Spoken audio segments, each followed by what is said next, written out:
Hello students, this is lecture 4 of chapter 5 class 9 fundamental unit of life. ठीक है, in the previous class we studied structure of nucleus. ठीक है, last class में हमने क्या पढ़ा था? Structure of nucleus and function of nucleus. ठीक है, और क्या पढ़ा था हमने? साइटोप्लाज्म के बारे में थोड़ा सा पढ़ लिया था. आज हम लोग क्या पढ़ेंगे? Today we will discuss about organelles of cytoplasm. जो साइटोप्लाज्म में डिफरेंट ऑर्गेनेलीज प्रेजेंट होती हैं उनके बारे में हम लोग पढ़ेंगे. ठीक है, these cell organelles are: first is endoplasmic reticulum, second is Golgi apparatus, third one is lysosomes, fourth one is mitochondria and fifth one is plastids and last one is vacuole. ठीक है, तो today we will discuss about these organelles. तो हम लोग क्या करेंगे? एक एक ऑर्गेनली को हम स्टडी करेंगे. ठीक है, और फिर उनका फंक्शन देखेंगे. तो first we will discuss endoplasmic reticulum. ठीक है, तो what is endoplasmic reticulum? It is a large network of small tubes, sheets and round bags. Small tubes को ट्यूब्यूल्स बोलते हैं, शीट्स सिस्टर्न बोलते हैं एंड राउंड बैग को, जो राउंड स्ट्रक्चर होती है, उसे वेसिकल्स बोलते हैं. ठीक है, तो it is a large network of small tube like structure, इस तरह से ये. ठीक है, जैसे कि यहाँ पे ये न्यूक्लियस हो गया हमारा, तो इसी के सराउंडिंग में ये ट्यूब लाइक स्ट्रक्चर इस तरह से प्रेजेंट होती है ये. ठीक है, यहाँ पे ओके, ये हमारा पूरा सेल हो गया, तो ये न्यूक्लियस हो गया. न्यूक्लियस के सराउंडिंग में ही ये एंडोप्लाज्मिक रेटिकुलम, इस तरह से ये ट्यूब लाइक स्ट्रक्चर प्रेजेंट होती है. ठीक है, it is of two type. first is rough endoplasmic reticulum, इसे RER भी बोल सकते हैं. RER look rough. ये rough क्यों बोलते हैं? because it look rough under a microscope because it has particles called ribosomes attached to its surface. rough क्यों बोलते हैं? because क्या प्रेजेंट होता है? जैसे ये मान लो ये हमारा एंडोप्लाज्मिक रेटिकुलम है, तो इस पे ये छोटे छोटे क्या प्रेजेंट है? ये राइबोसोम्स प्रेजेंट होने की वजह से ये क्या हो गया? रफ सरफेस हो गई. और जो यहाँ पे ये कैसी स्मूथ सरफेस है, यहाँ पे भी स्मूथ सरफेस है. और भी जो एंडोप्लाज्मिक रेटिकुलम होगा, अगर हमने उसके ऊपर राइबोसोम्स प्रेजेंट होगा तो वो किस तरह का रेटिकुलम होगा? Rough endoplasmic reticulum. ठीक है, तो it look rough due to the presence of ribosomes. इसे अच्छे से ध्यान रखना. ठीक है, तो राइबोसोम्स होते क्या हैं? बेसिकली इनका फंक्शन क्या होता है? These are the sites of protein manufacture. ठीक है, राइबोसोम्स में क्या होता है? प्रोटीन मैन्युफैक्चरिंग होती है और फिर राइबोसोम्स से वो कहाँ जाती है? एंडोप्लाज्मिक रेटिकुलम में. ठीक है, यहाँ देखा, ये राइबोसोम्स क्या करते हैं? प्रोटीन का सिंथेसिस, प्रोटीन का मैन्युफैक्चर, और फिर ये किसको दे देते हैं? एंडोप्लाज्मिक रेटिकुलम को. और फिर जी ये सेल में जहाँ भी कहीं नीड होती है प्रोटीन की, तो ये एंडोप्लाज्मिक रेटिकुलम उसको क्या करेगा? भेज देगा. ठीक है, अब इसके बाद आते हैं स्मूथ एंडोप्लाज्मिक रेटिकुलम. स्मूथ नाम से ही पता चल रहा है स्मूथ सरफेस होगी, यानी कि वहाँ पे राइबोसोम्स प्रेजेंट नहीं होगा. If ribosomes not attach to the surface of endoplasmic reticulum then it is called smooth endoplasmic reticulum. ठीक है, अब आते हैं फंक्शंस पे. What are the function of endoplasmic reticulum? RER help in the synthesis of protein. RER पे क्या present होता है? राइबोसोम्स. राइबोसोम्स क्या करता है? Manufacturing of protein. तो इसीलिए RER किस में हेल्प करता है? Synthesis of protein. ये बस आप ध्यान में रखना कि RER किस में हेल्प करता है? Synthesis of protein.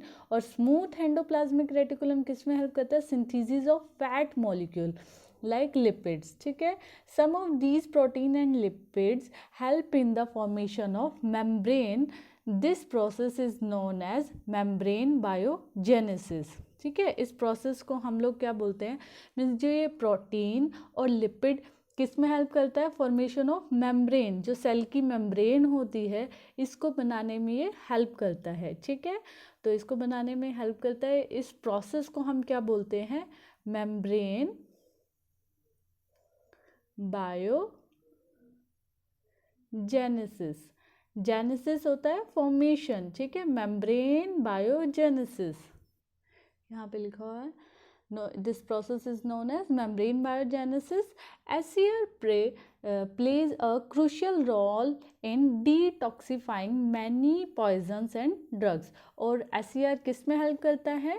Detoxification of poisons and drugs. ये काफ़ी सारे किस में प्रेजेंट, लीवर में जो पॉइजन और ड्रग्स अगर आ जाता है तो उसको डिटॉक्सिफाइंग कौन करता है? SCR करता है।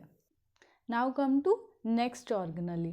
Next organelle is Golgi apparatus, ठीक है, Golgi apparatus, ठीक है। मान लो ये हमारी क्या है? सेल है। मैंने इतना अच्छा डायग्राम तो नहीं बनाया है बट जस्ट रफली बना रही हूँ। तो गोल्जी अपरेटस किस तरह से प्रेजेंट होता है? ये इस तरह से, ये काफ़ी सारे ट्यूब्यूल स्ट्रक्चर इसमें ये प्रेजेंट होती है इस तरह से। This is Golgi apparatus. आप NCERT बुक में देखोगे तो आपको नज़र आएगा गोल्जी अपरेटस। अभी मैं दिखा देती हूँ।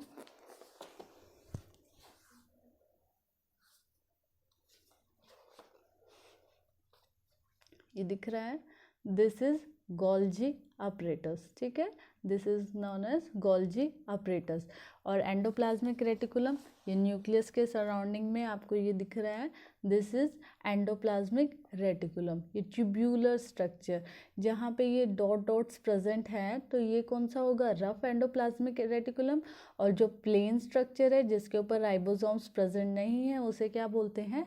Smooth endoplasmic reticulum. तो आप लोग इनकी स्ट्रक्चर को ध्यान में रखो। अगर आपको प्लांट सेल और एनिमल सेल का स्ट्रक्चर बनाना आएगा तो इस तरह के डायग्राम आप इस तरह की स्ट्रक्चर बनानी आएगी, ठीक है। ये न्यूक्लियस, न्यूक्लियस के सराउंडिंग में rough endoplasmic reticulum, smooth endoplasmic reticulum.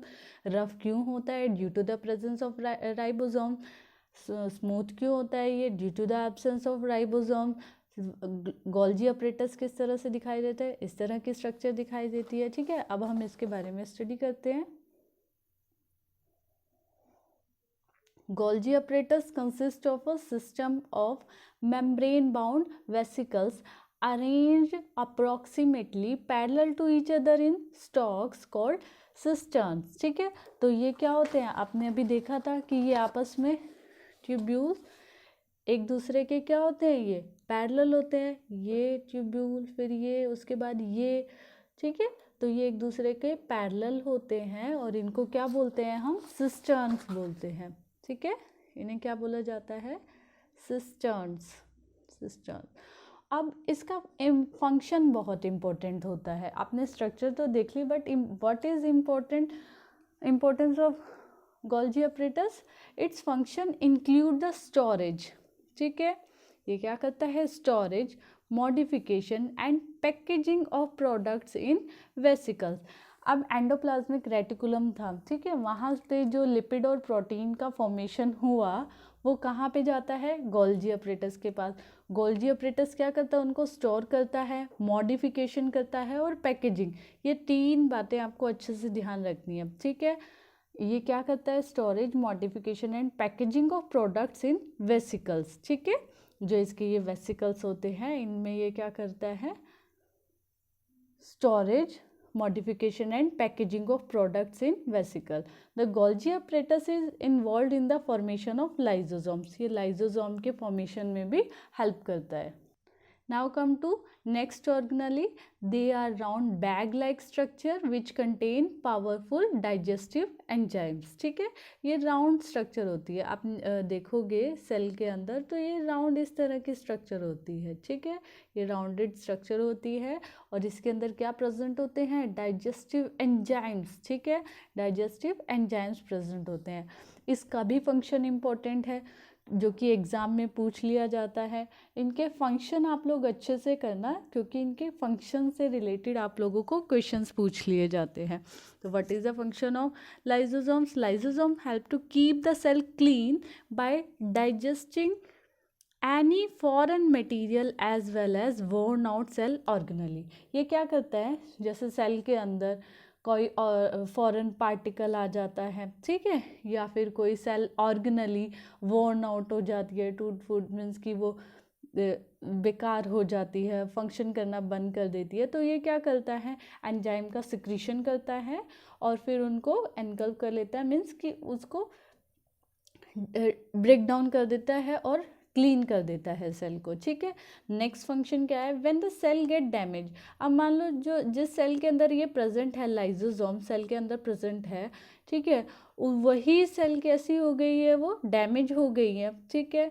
तो क्या होगा, when the cell get damage lysosomes में बर्स्ट, लाइजोसोम क्या करेगा, बर्स्ट कर जाएगा and the enzyme digest their own cell, और जो ये क्या करेगा, ये एंजाइम का सिक्रीशन करेगा तो ये पूरी सेल को डाइजेस्ट कर लेगा। Therefore lysosomes are also known as the suicidal bag of a cell, suicidal bag. तो यही क्वेश्चन आता है कि लाइजोसोम्स को सुसाइडल बैग क्यों बोला जाता है, बिकॉज ये क्या कर लेता है, सेल को खुद क्या कर लेता है, जब बर्स्ट हो जाती है तो एंजाइम सिक्रीट करता है, सॉरी, जब सेल डैमेज हो जाती है तो ये खुद से बर्स्ट होके एंजाइम का सिक्रीशन करता है और फिर उस सेल को क्या करेगा, पूरे को डाइजेस्ट कर लेगा अपने अंदर ही, मीन्स उसके एंजाइम्स। तो इसी वजह से लाइजोसोम्स को क्या बोला जाता है, suicidal bags of a cell. Rest of the organelle we will study in the next lecture. Thank you students.